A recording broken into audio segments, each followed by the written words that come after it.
Since the first adhesive postage stamps were issued in this country in 1847, 29 African-American women have been featured on postage stamps, U.S. postage stamps.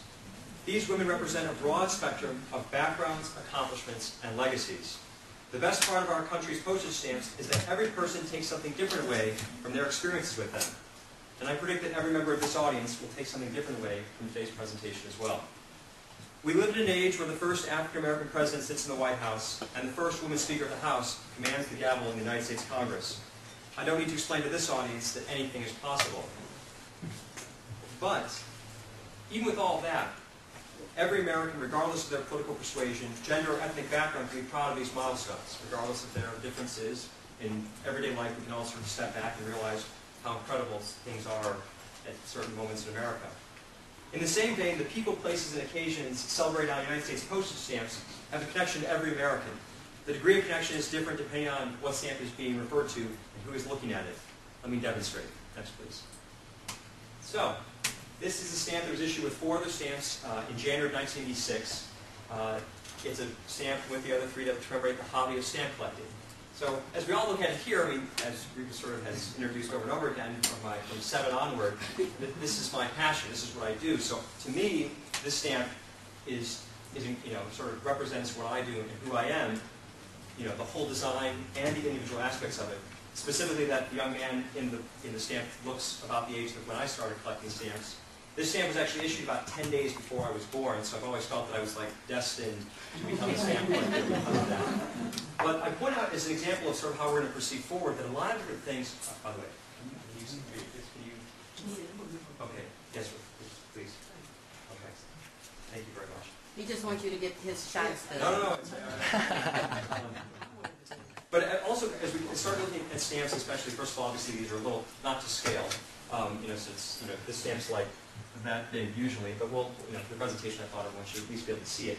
But if you notice other things like, for example, I don't have any pets or any dogs, but the young man right here is collecting a set of primitive dog stamps that are over in the right corner, and there's actually some other dinosaur stamps on the page. So every detail, every single aspect of every United States postage stamp has a tremendous amount of time and effort that goes into designing each element. So as we sort of move forward, every stamp we look at, we're going to go through all of the 29 African-American women that have been on U.S. postage stamps since 1978. Look at the whole stamp as a whole, what's being commemorated, and sort of how it hits you as the whole image. And then sort of take another look and sort of look at the details, because I can almost guarantee that I doubt that more time and effort has gone into the design of anything on a per square inch basis the way the United States postage stamps have been designed.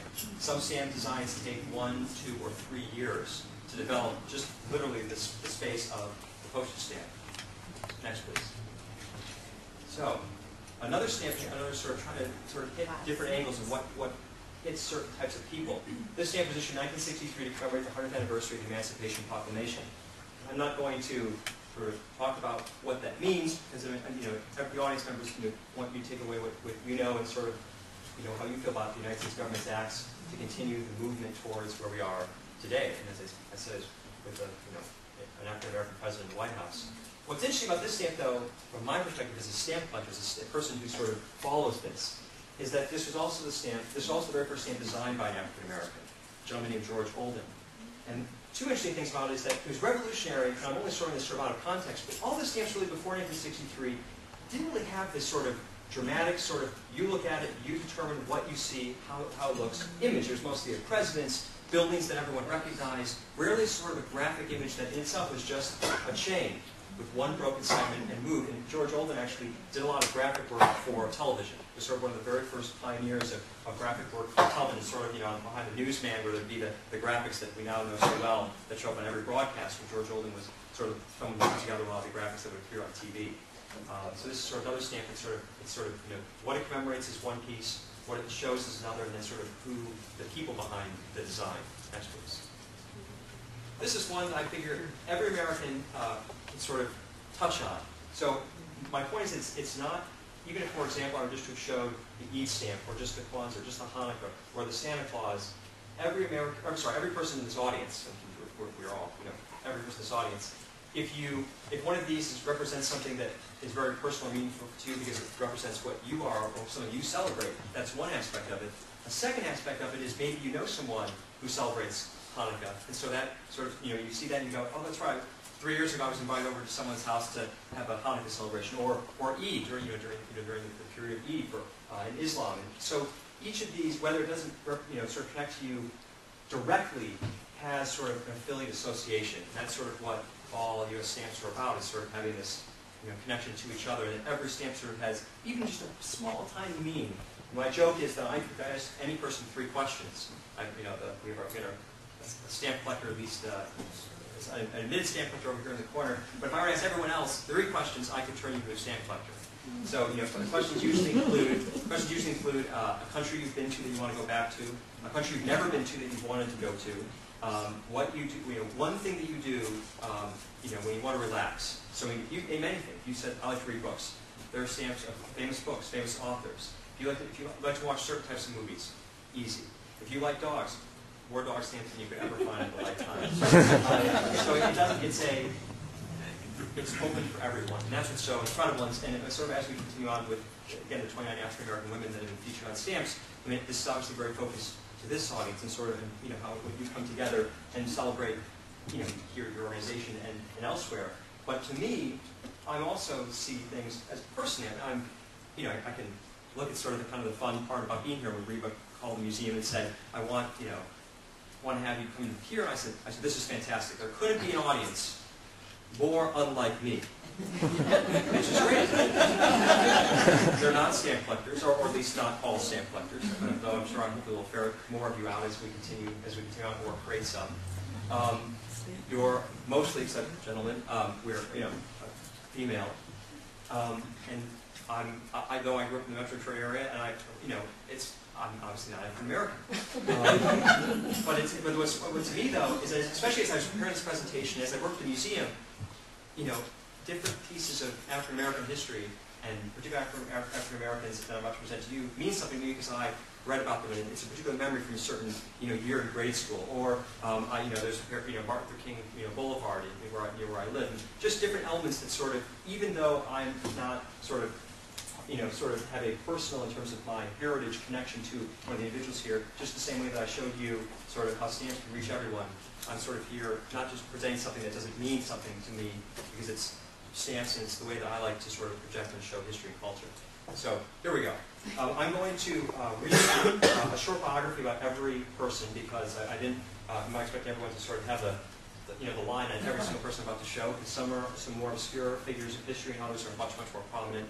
So I'm going to sort of give everyone a fair share and sort of read a little about each person. So part of me for sort of reaching down at a paper to read it and then come back up to talk about it. So here we go. Yes, next please. One more. Okay. Harriet Tubman. Harriet Tubman is first of all, I know has a connection. I think she was at the founding convention of your organization in 1896. There are 4 stamps that show African American women that have connections to your organization. Harriet Tubman is the first in this presentation. She's also the first African American woman to appear on a stamp, and to date, the only African American woman to be on more than one stamp. So this is the first Black Heritage stamp that came out in 1978. You might be familiar with the Black Heritage series. Every single year, a different African American. They don't necessarily alternate, but every year there's a male or female, not of one gender, that's recognized in a variety of areas: scientists, doctors, civil rights activists, actors, singers. But the first one they chose, which sort of my opinion from my experience. Oh, this is going to happen. I'm sorry. When this comes up, just go to this. Okay. So in my experience, I learned about Harriet Tubman when I was 4th grade. 3rd grade. It was just such a classic image. But when I sort of connected when I was learning in school to the stamps I was collecting and looking at, something struck me about this stamp. So Harriet Tubman is sort of in this much older pose when she died. She was in her 90s when she died. And this is sort of much later in life. And you notice, sort of when you think of, the conductor on the Underground Railroad, and she was a scout and a spy for the Union Army during the Civil War, you think of sort of what you see over on the right side, not what you see over here. And sort of, they sort of seem, the family here seems stationary. Are they going? Are they staying? Are they watching? And so Harriet Tubman looks sort of, again, more seasoned, more kind of in a statesman-like pose. That was the very first image of an African-American woman to appear on Postage stamp. The stamp next to this one was issued in 1995 for the 130th anniversary of the Civil War. If I'm going too quickly, or you can't hear me, please let me know. And so obviously this stamp sort of shows Miss Tubman in action, if there ever was action, for Harriet Tubman, sort of leading a group of slaves out of the woods. And when I sort of point out, you have detail, and so you have the image and the whole detail. Up in this corner right here, there's an American flag, and what she's leading them to is a Union encampment out of the South during the Civil War. So sort of even more sort of dramatic in terms of sort of showing the different elements. And this was part of 20 stamps that were issued to commemorate the Civil War. And so to sort of represent sort of a very, very sort of not as well thought about area when you think of the battles of the Civil War. And here there was Harriet Tubman constantly leading slaves to freedom in the North, and in this case directly to a Union camp. So next, please. Okay, Sojourner Truth. Famous as it ever comes. This Sojourner Truth was one of the most inspirational and widely known African Americans of the 19th century. She was born Isabella Baumfried in 1797, a slave in New York State, but received her freedom in 1828. In the 1830s, she became involved in evangelical movements, and in 1843 changed her name to what we all know now as Sojourner Truth, and began traveling and preaching. Her autobiography, entitled The Narrative of a Sojourner Truth, a Northern Slave, was published in 1850, and her speeches against slavery and for women's suffrage drew large crowds. Remarkably, but not unexpectedly considering her efforts, in 1864, President Abraham Lincoln received her at the White House. And from 1864 to 1868, she worked for the National Freedmen's Relief Association to advise former slaves as they started new lives after the Civil War. This stamp was also issued in 1986. Since we point out my age over and over again, I might as well point out my birth year. This was the ninth stamp in the Black Heritage series, and actually the same designer designed all the stamps from Harriet Tubman through this stamp, and I think even a few more. And then this is actually kind of interesting. When you think about images, and again, sort of this is the compilation of two images. One is sort of in an action pose, and then similar to Harriet Tubman, which sort of again had the cart in front, sort of again in sort of a much more seasoned sort of the way that you sort of look at sort of after life, sort of all for work, sort of towards at the end of her life. What's interesting though is the designer used a compilation of 3 different photographs, all of her seated, to put together this one image of her. So even though they all showed her, some had different shading, some she was wearing a different bonnet, and they took all these elements and sort of compiled what as the designer on a stamp. Again, something you have to read that's this big would represent Sojourner Truth. So next, please. Another person who has some connection to your organization, I believe was your 8th president, was Mary Bethune. Mary McLeod Bethune was consumed with her life's central mission, education. She was a straightforward woman who learned to be strong-willed and forceful as she pursued her ideals. She founded the National College of Negro Women and what is now known as Bethune-Cookman College. And the stamp was issued in 1985. The design for this was actually taken from the Bethune Museum and Archive, an initial design. Actually, what's interesting is you notice how this one, there aren't 2 images. Harriet Tubman, you have the cart on the first one, and for Sojourner Truth, you had her preaching on the right side. Well, actually, initially, they were going to sort of put her as the central image, but sort of with her on back and having the United States Capitol in front of her, sort of representing her sort of dominance over sort of her agenda and pushing forward. And there's a great picture that I was looking at when I was researching this of her meeting Harry Truman in 1948, something sort of at the end of her life. But actually, they took out the Capitol building because they said that sort of this woman needed to sort of be, so central in what she did that you couldn't sort of take away in any way. So she became sort of an unusual way, sort of was the only central figure of the stamp commemorating her. Next, please. This is obviously a sheet of the stamps that's sort of an image in the middle. Patricia Roberts Harris had a long and distinguished career as a lawyer, educator, and public administrator. Harris's career in education centered around Howard University here in Washington, D.C., where she served as a full professor and later as dean of the law school. She later served as the U.S. ambassador to Luxembourg and as an alternate delegate to the United Nations General Assembly and Economic Commission for Europe. She also served as secretary of 2 federal departments, the Department of Housing and Urban Development and the Department of Health and Human Services. And this stamp came out in year 2000. So, Patricia Roberts Harris. Next, please. Ida B. Wells, the 3rd individual to have a significant connection to your organization, which I assume you definitely, some of you could teach me a lot more. It's sort of was trying to sort of gather all this together and make sure that I wasn't going to miss someone else who had some significant connection, but definitely Miss Wells very much did. This is the 13th stamp of the Black Heritage series. By the way, there will be stamps that were not part of the Black Heritage series that commemorate African American women. I think focusing on a lot of them. But interesting about this is that the initial idea, the designer sort of wanted to make a more dramatic statement with this. A lot of her work dealt with, she was an African American, she was a journalist and a teacher, but her journalism career centered on the anti-lynching campaign and also voting rights for women in general. She was one of the founding members of the National Association of the Advancement of Colored People, the NAACP, of course, and she founded the first suffrage club for African American women. So what's interesting is the designer initially wanted to put a Haimann's noose in the back, representing, in the most dramatic way, sort of what her life's work, and the most dramatic element of what her life's work was.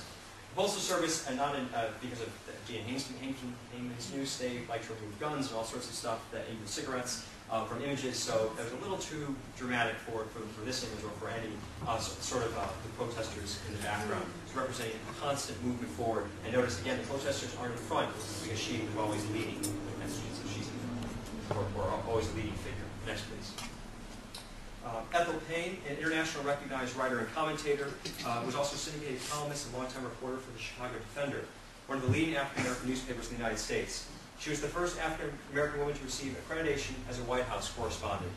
In her honor, the prestigious annual Ethel L. Payne International Award for Excellence in Journalism was established in 1998, with sort of clippings from her articles and sort of the way, using the printed word to sort of push forward the agenda. This is part of the series of famous women journalists. One of four. Next, please. The Holiday, Miss Holliday's has prominence over here in your hall. Just one of my favorite singers, and I really sort of like her story. Born Eleanor Fagan, Billie Holiday was one of the most influential jazz singers of all time. Known as Lady Day, she had distinctive light timbre and graceful phrasing, even when singing popular jazz tunes dealing with heartbreak, despair, and loneliness. But whether the song was heavy and sorrowful or light and lively, Holiday's presentation always seemed to carry a somber, wounded sadness and a powerful emotional intensity. And I have a quote that I like. You can't copy anyone and end with anything. If you copy, it means you're working without any real feeling. Billie Holiday. This photograph was taken, the photograph taken, which was used for this image. And notice the microphone sort of, the sort of way that Billie Holiday is thought of or is remembered, especially is singing live in a club, sort of to an audience. And so to sort of leave out, sort of her main, assistant microphone, sort of would not be a statement about Billie Holiday. But it was actually, the photograph is believed to have been taken around 1948, when she sort of looked approximately the age, I think, in the photograph, and that's sort of how they sort of drew this. So it's not a photographic image the way like the Ethel Payne stamps sort of showed a more photographic image. And this is probably one of the clubs which she performed along 52nd Street in New York City. Next, please.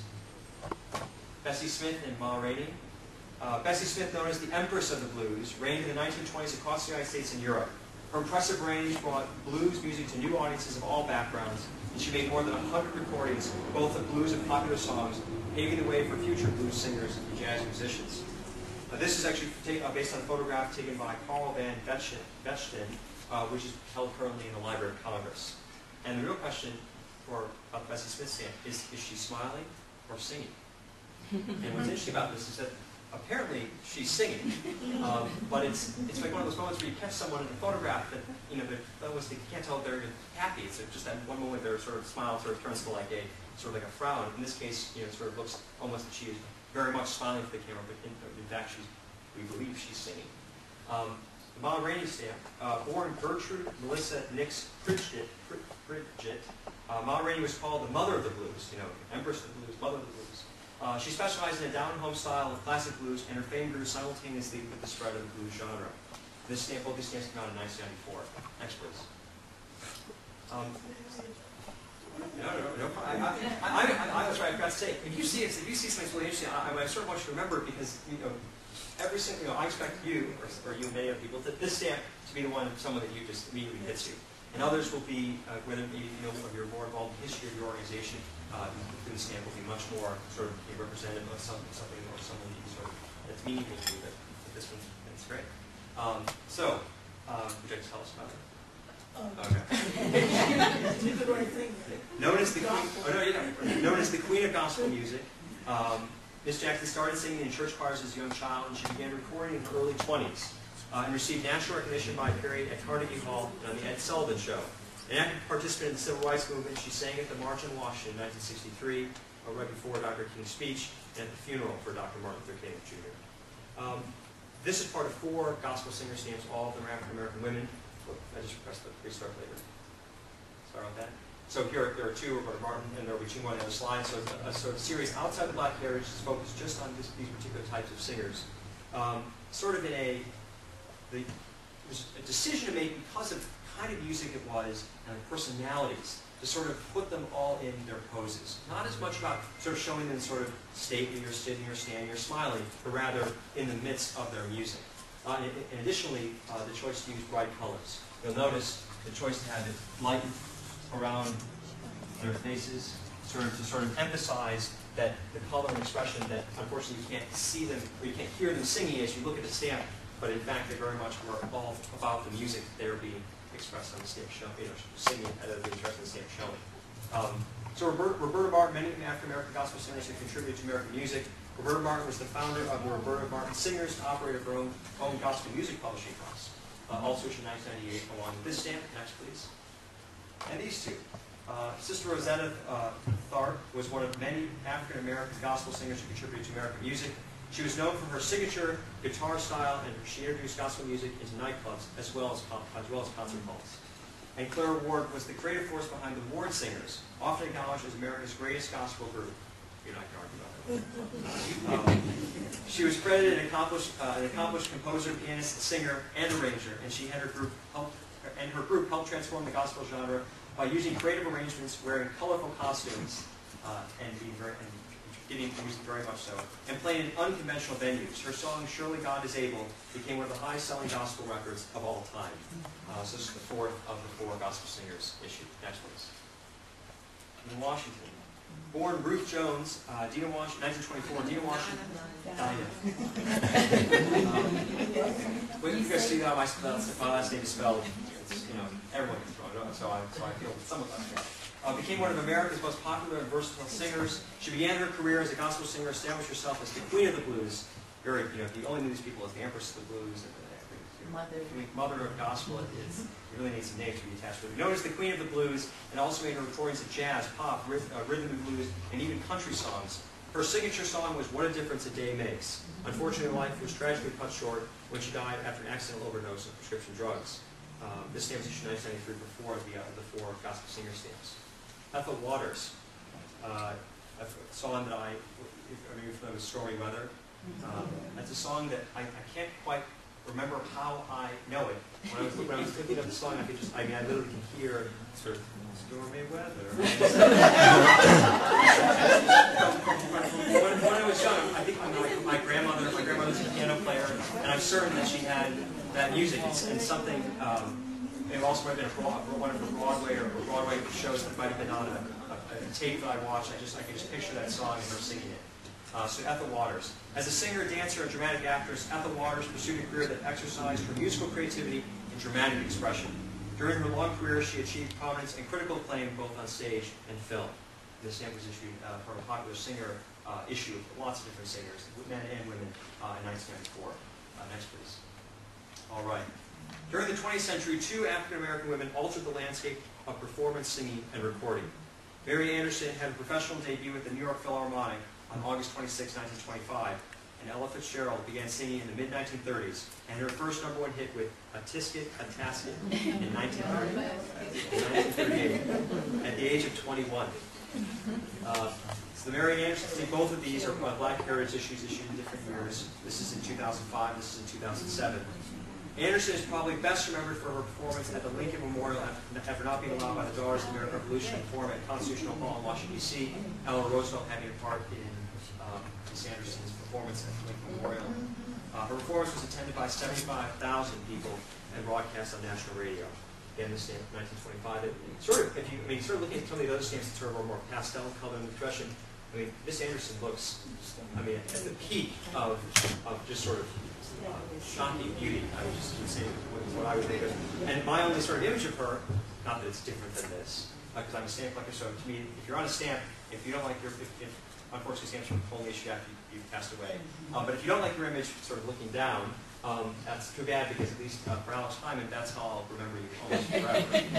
But I have an image of her just sort of bundled up in her jacket. She was singing the Lincoln Memorial, and so it's sort of not in this sort of much more sort of elegant view for sure. Interesting is they finished the design. She has an earring over here. The designer accidentally didn't put the left earring in. So they had to use it. So at the very last minute, they had to use computer generation to sort of recreate this one and move it so that it wouldn't be off balance. Right? Sort of again, these small little things that you can imagine just what the decision making in terms of how low the dress, of how the necklace would appear, which pictures, which images, which shoe she's seen with. I mean, really, all these are decisions that are like discussed in committee by lots of people, very, very small elements. Ella Fitzgerald spent close to 60 years professionally performing music. By the time of her death in 1996, Fitzgerald had received 13 Grammy Awards, and albums she had performed on had sold over 40 million copies. And sort of in this image, it's sort of she's just glowing as she did with everything that she did, or at least that I understand that she did. It's interesting that, to me, sort of you're separated in the stamp world in terms of preparing a stamp if you lived at any point in which I did. So if you lived past 1986, so to me, Ella Fitzgerald, like I could have gone to, I could have met her. So to me, it's sort of much more. It's not just history. It's something that's much more close to you. And I assume as I get older and more people are appearing on stamps, I'll know. I assume that I'll sort of feel like they're like just like best friends. Though I do have friends, Tom. I don't understand. Next, please. Hetty McDaniel. On December 15, 1939, the film Gone with the Wind, featuring Clark Gable and Vivien Leigh, premiered in Atlanta, Georgia. The story, based on Margaret Mitchell's 1936 book, took place around the time of the Civil War in the American South. The film received 13 Academy Award nominations, with 8 winning, including Best Picture, Best Actress, and Best Supporting Actress. The Best Supporting Actress award was given to Miss McDaniel for her role as Mammy. She was the first African-American nominated for an Academy Award and the first to receive an Academy Award. Today, Gone with the Wind is considered by many to be the greatest film ever made. And I actually have her acceptance speech here, which I just think it's interesting. It's a real part of history, our culture in the United States. Quote, Academy of Motion Picture Arts and Sciences, fellow members of the motion picture industry, and honored guests. This is one of the happiest moments of my life, and I want to thank each one of you who had a part in selecting for one of the awards for your kindness. It has made me feel very, very humble, and I shall always hold it as a beacon for anything that I may be able to do in the future. I sincerely hope I shall always be a credit to my race and to the motion picture industry. My heart is twofold to tell you just how I feel, and may I say thank you and God bless you for her acceptance speech. And of course the stamp Gone with the Wind for the literature fanatics in the room. I said there are books on stamps. There are literally books on stamps. The unfortunate thing actually that I was curious about where her Academy Award statue is. It was donated after she died through her will to Howard University, but disappeared in the 1960s during the unrest on campus and has not been seen since. So it's sort of a very unfortunate aspect of history, but the stamp exists, and so does her body of work, and of course, her place in history is very firm, regardless of the statuette. Either way. This was in 1998. This was actually part of a series of stamps. If you might remember, maybe in 1998-2000, the Postal Service had ballots. We were doing something called Celebrate the Century, where they had about 30 different topics for each decade: 1900s, 1910s, 1920s, and the public actually voted on voted on what subjects should appear on stamps to represent each decade. And the top 15 subjects were chosen and then designed for stamps. So for the 1930s, Gone with the Wind, the movie, the book, was one of the 15 voted for that decade. So again, went all the way from there was 15 stamps from the 1900s and 15 stamps for each decade through the 1990s. 97, 98. There's actually, there's the Pittsburgh Steelers football team, which was done in the 1970s. They were on a stamp. The Seinfeld apartment, because of how it was in the 1990s, was on a stamp. Interesting, though, because no living person is allowed to be seen on a stamp. It just had to be the empty apartment, none of the characters. And Star Trek for the 1990s, all sorts of stuff. It really represented an era. And Martin Luther King of the 1960s. So, next, please. Okay. Josephine Baker. I was totally unaware of this individual before the stamp appeared on it, or before she appeared on a stamp. This is one of only 4 films this American-born actress and entertainer, Josephine Baker, was in. This is actually one of the original sort of movie posters, and this is part of a series which was just issued last year about black cinema. They took 5 different classic movie posters. One was a Duke Ellington movie, and they weren't all long or short. This was a feature film, but there was one, I think the Ellington one was just like 18 minutes, and really was him with his band, doing several songs. But this is her as Princess Tam Tam. So I've never seen the movie, but because it got the ringing endorsement of the United States Postal Service via a stamp, it's on my list. So this is Josephine Baker. Next. Zora Neale Hurston, someone who I actually came across when I was at GW. I read a short story by her in my freshman year English class, and I've been intrigued by her ever since. So let me really read here.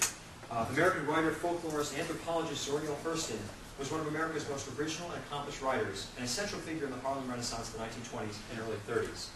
She studied African-American heritage at a time when African-American culture was not a popular field of study. Hurston was born in Alabama, but moved to Eatonville, Florida at an early age. Eatonville was the first incorporated all-black town in the United States, and the location that influenced the folklore and fiction, of course, that Hurston later wrote.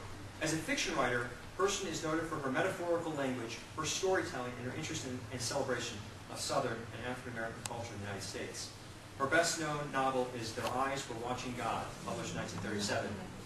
It was really only until the 1970s with African-American writers such as Alice Walker that sort of rediscovered Hurston and brought her back to the public eye.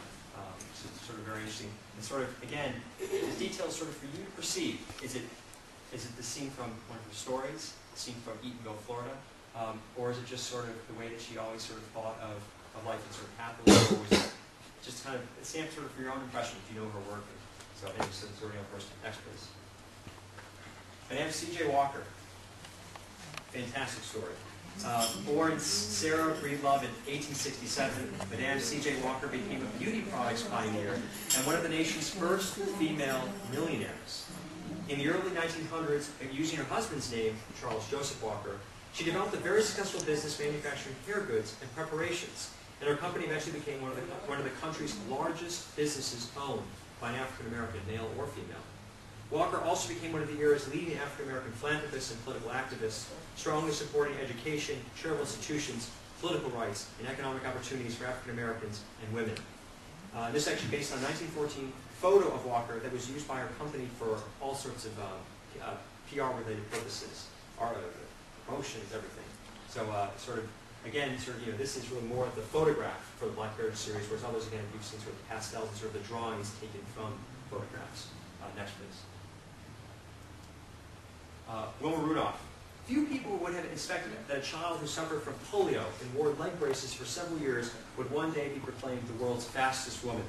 But that is the story of Wilma Rudolph, who at the 1960 Olympic Games in Rome, Italy, won 3 gold medals in the sprint events, the 100, 200, and 4x100 meter relays. Rudolph, who also won a bronze medal in the 1956 Olympic Games in Melbourne, Australia, and won several awards and was inducted in the Black Sports Hall of Fame in 1980. After retiring from competition, Rudolph worked as a teacher, track coach, and sports broadcaster. She also served in several government programs helping underprivileged youth. She also founded the Wilma Rudolph Foundation to promote community-based, youth-oriented athletic and academic programs.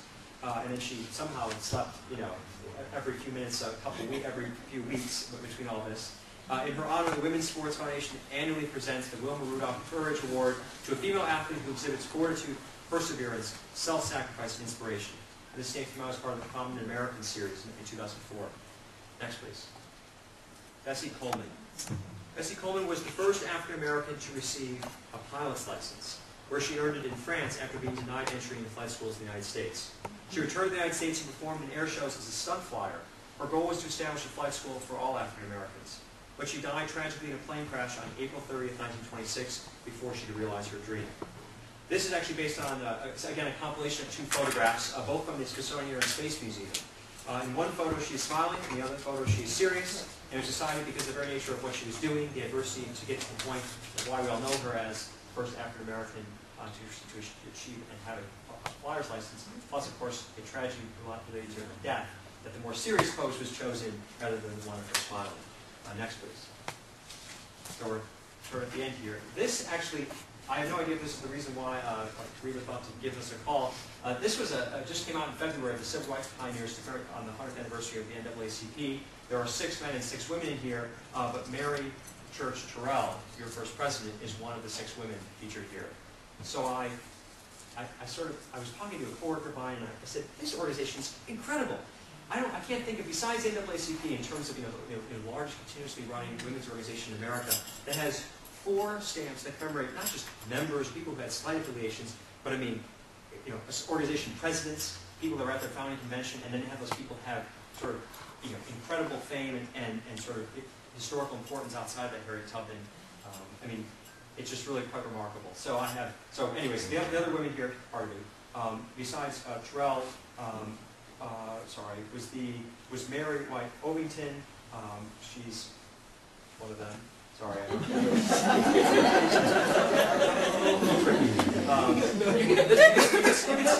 can still buy this at your post office. You could go out tomorrow and buy this if you don't have it.